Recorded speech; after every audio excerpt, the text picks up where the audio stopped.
T'es toujours fatigué, mais vraiment épuisé. En même temps, c'est normal. Passer ta journée derrière un IDE à coder, rentrer le soir, s'occuper des tâches ménagères et des enfants, c'est vraiment fatigant. Alors tu cherches des solutions.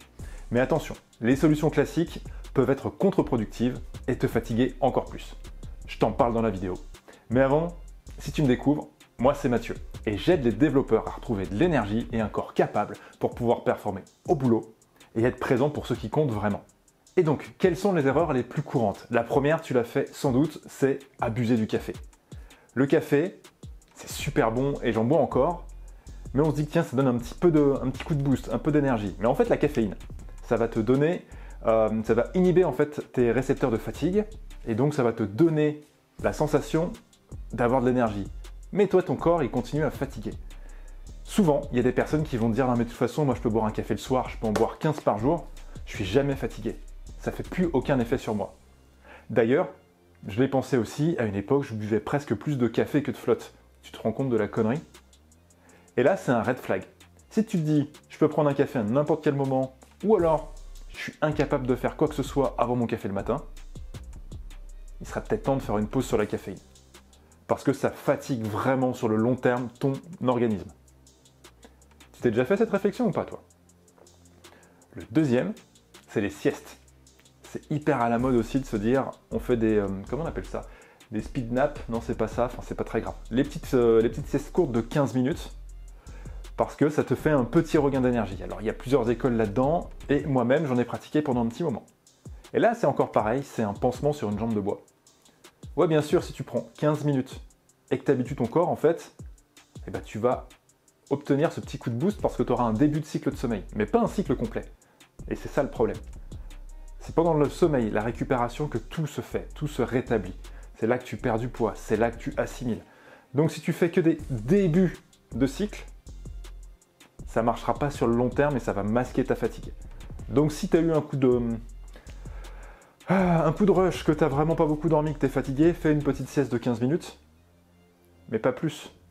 Donc il y a plusieurs écoles, il y a des personnes qui vont dire « moi je suis incapable de faire la sieste, 15 minutes ça sert à rien, il me faut au moins 2, 3, 4 heures ». Ben là c'est que tu viens chercher un cycle complet. Mais la petite sieste de 15 minutes, c'est ok en ponctuel. Ou alors si tu as un rythme de vie qui est complètement décalé, et moi je t'invite plutôt à arrêter si tu en as vraiment besoin et de rééquilibrer ton rythme de vie. Et la troisième erreur, c'est le sport intense.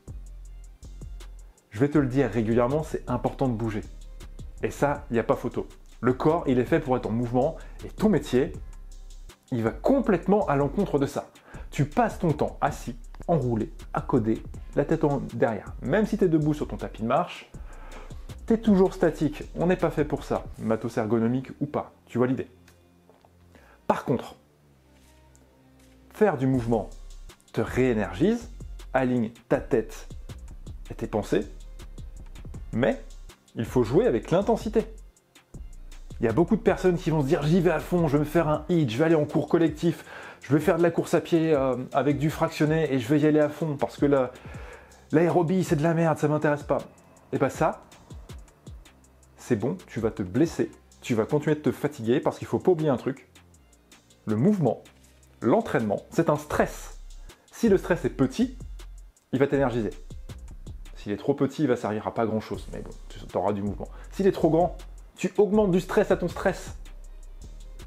Et en plus, si tu dors pas bien et que tu as bu sur le café, qu'est-ce qui fait ton corps? Est-ce qu'il arrive à se réparer? Non, donc au bout d'un moment, tu vas soit lâcher ici, soit lâcher physiquement. D'ailleurs, c'est un des premiers signes que j'ai rencontré auprès des personnes qui sont en burn-out, c'est aller toujours plus dur dans l'effort.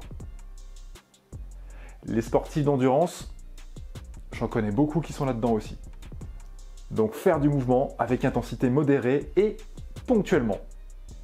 Intensité élevée. Mais si tu es crevé depuis des mois, c'est pas la bonne solution, c'est vraiment du mouvement léger. Donc si je récapitule, les 3 erreurs les plus flagrantes, les plus courantes, c'est abuser du café. Café ou thé.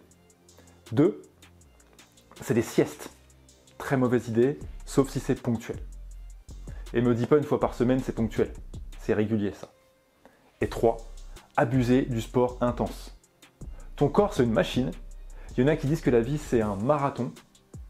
Et c'est même pas ça, c'est plus que ça, c'est une grande randonnée la vie. Donc tu dois prendre le temps et prendre soin de ton corps. Donc vas-y pas à fond, prends le temps de récupérer, mets en place de l'entraînement.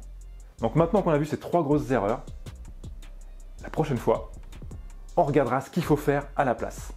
Et justement, j'ai développé un système efficace, le TNS, spécialement pour les développeurs, qui permet d'avoir la forme, de l'énergie pour pouvoir performer au boulot et être présent en famille pour pouvoir vraiment être là pour ceux qui comptent, sans passer des heures en salle de sport, d'ailleurs sans aller en salle de sport, avec peu de matos, avec des séances simples, efficaces, pragmatiques et ludiques. Mais on en parle la semaine prochaine. En attendant, moi j'ai envie de savoir quelles sont les erreurs que tu fais, si éventuellement tu devais en rajouter une 4e. Et je te retrouve bientôt pour une prochaine vidéo. Allez, ciao!